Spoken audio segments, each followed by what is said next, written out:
Narito na ang Veritas Editorial, ang paninindigan ng Veritas 846 sa mga napapanahong usapin sa bansa. Pakinggan si Reverend Father Anton C.T. Pascual, Pangulo ng Veritas 846, ang radyo ng simbahan. Veritas Editorial. Mga kapanalig, sa isang open letter o sulat bilang pasasalamat sa mga nagpahayag ng pagsuporta sa kanya matapos niyang sabihing may mga banta sa kanyang kaligtasan, hindi pinalampas ni Vice President Sara Duterte ang pagkakataong pasaringan ang pamahalaang nakaupo. Pinuna niya ang pamahalaan dahil hinahayaan daw nitong magutom, mabuhay sa kahirapan at mabiktima ng krimen ang mga Pilipino. Nakakapagod na raw makita ang taong bayang iniwan, hindi pinahalagahan at tinatratong mas mababa sa ibang lahi. We Filipinos deserve more than what we are hearing and seeing from the government right now. We Filipinos deserve better, sabi nga ng ating VP Sara. Ano raw ang deserve natin? Ang ating bayan ay dapat na pinamumunuan daw ng mga taong may malasakit. Kaya rin daw dapat nilang gawing malinis ang gobyerno at paunlarin ang ating bansa. Nakadidismaya raw na ngayon ang mga leader natin na hindi tapat sa kanilang sinumpaang tungkulin. Natatakot at nanlulumo na raw tayong mga Pilipino para sa kinabukasan ng ating kabataan. Walang makakontra sa sinabi ng pangalawang makapangyarihang opisyal ng ating pamahalaan. Ang mga binanggit niya tungkol sa kung ano-ano ang deserve natin o nararapat sa atin ay masasabi natin katulad ng pinahahalagahan din ng ating simbahan sa pamamagitan ng panlipunang turo ng Santa Iglesia o Catholic Social Teaching. May positibong papel ang gobyerno dahil tungkulin nitong paglingkuran ang taong bayan at tiyakin ang kabutihang panglahat o common good ay nararanasan. Tungkulin nitong tulungan ang mga mahihina sa ating lipunan. Tungkulin nitong itaguyod ang mga karapatan ng mga mamamayan at ang katarungang panlipunan, social justice.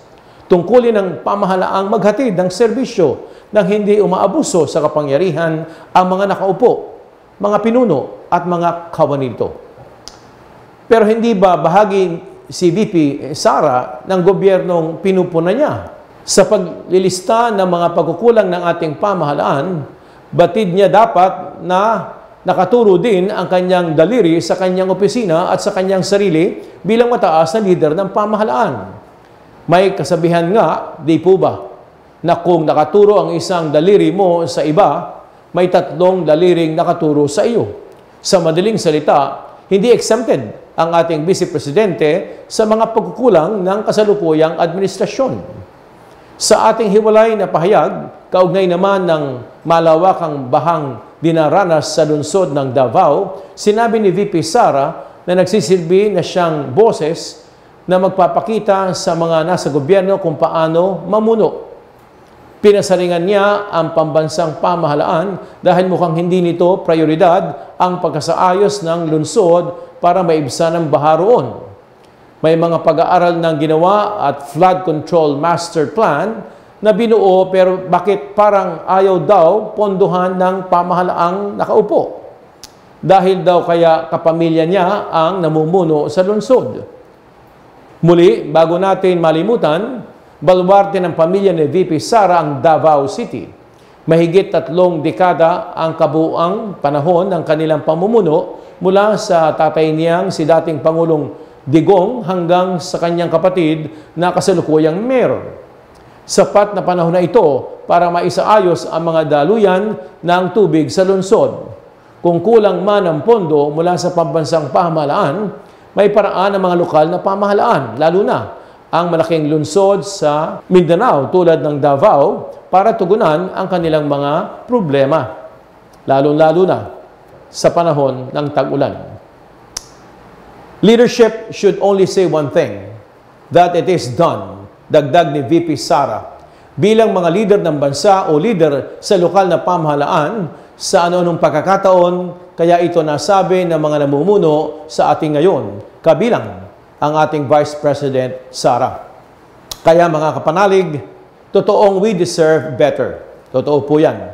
Pero mas may bigat at lalim ang mga salitang ito kung nanggagaling ito sa taong bayan mismo, sa halip na sa mga taong dapat naghahatid ng better na pamamahala, better na pamumuno. Ika nga, good governance.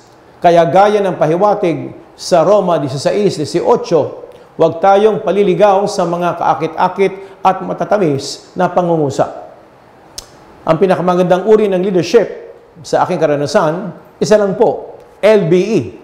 Leadership by example, example, example.